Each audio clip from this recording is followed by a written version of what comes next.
reason why this pick is going to come through, and Showmaker is fantastic at it. But the Aatrox is left up here, and they went blind on this Renekton, feeling like they'd removed enough of the answers here with no Jax and also the Rumble ban. You know, Kana has been very comfortable on this Renekton pick a lot of this season, and just in general this year.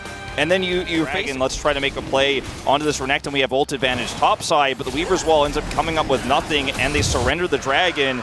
And this is with enough time here for Dplus to set up to contest the follow-up. To DK though, as Canyon gonna remount and look for his opportunity. Canner over the wall, Rage Bar is in a good spot as well as Croco is gonna get stunned up. There's the flash, Magnet Storm, Nature's Grasp comes in, but the Silas is unkillable at this point because he's got the Unbreakable Will. And Beryl, I don't think... Too low HP to make an impact with Weaver's Wall. He has teleport, but he doesn't have the time to come over and contest. So Dplus just winning every single small skirmish. The Unbreakable Will of Beryl will keep him alive for the moment, and Puddock is just there playing defense. And now Canna is just moving towards Rascal, is going to be able to flash on top of him. There's a big old Q, slices and dices himself out, and that's a solo. Just not really with much that he could do at that situation after losing out on that first skirmishes. Okay, some vision now being given as Rascal does find the knock-up. The Infernal Chains will be broken as the Seismic Shove will miss. Still, there is a Croco there, and that will secure the kill. So no more perfect game available. Look at all the wards across the map, how many they have in their inventory now, but it hasn't come up with anything for them. Now they have no Weaver's Wall here to contest this objective, and even though they won that topside play,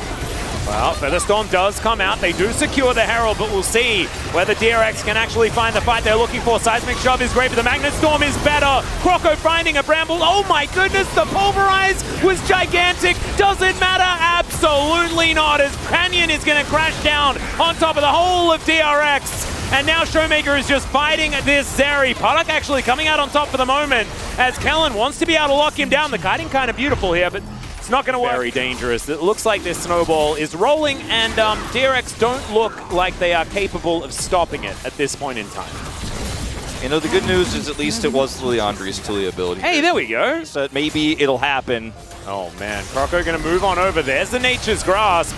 Going to try and protect their outer turret. They might be able to do so. Magnet Storm still coming in, but the headbutt back onto Canyon. Still, it just doesn't really work as Kellen dives forward. Massive damage with the Blade Caller as well, as Deft is just free hitting. Canna deals with the turret that this is happening. But are they going to be able to get Croco into the pit is going to be the question here, as Showmaker still has the Unbreakable Will. They're looking for a turn. They don't want the 50-50, as Canyon will get shoved back and they secure the Baron. No way for Croco to get in there, is just too far away, as now Showmaker dives forward. He's got that Unbreakable Will and he will pop it, and he's keeping everyone busy. Beryl will go down. Deft is just going to shoot whatever's in front of him. Puddock though is starting to get a little bit larger, as now DRX gonna close in onto Deft, but the Blade Call is too good. He just executes Rascal, and now Puddock is a sitting duck inside this pit. Has to skate over the wall. He has to skate over the wall. They can't control that choke anymore. There's no front line for him, and the two carries sit back and watch as their team is obliterated.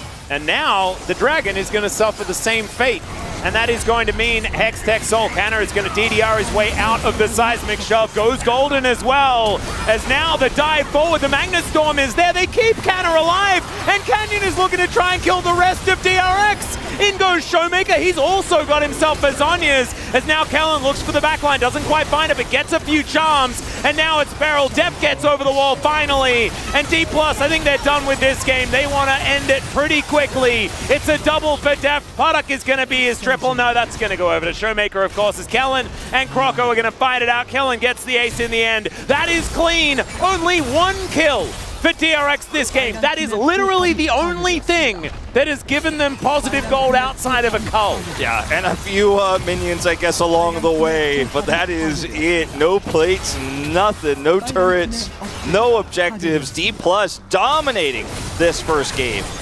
And I just want to say, it's really sad that Canna was picked in that top lane, because that's the only thing stopping this from being a perfect game here in game number one. An 8,000 gold Baron power play is one of the largest we've seen for a while. And Dplus will walk away victorious after game number one. Yeah, a very one-sided game, and every single way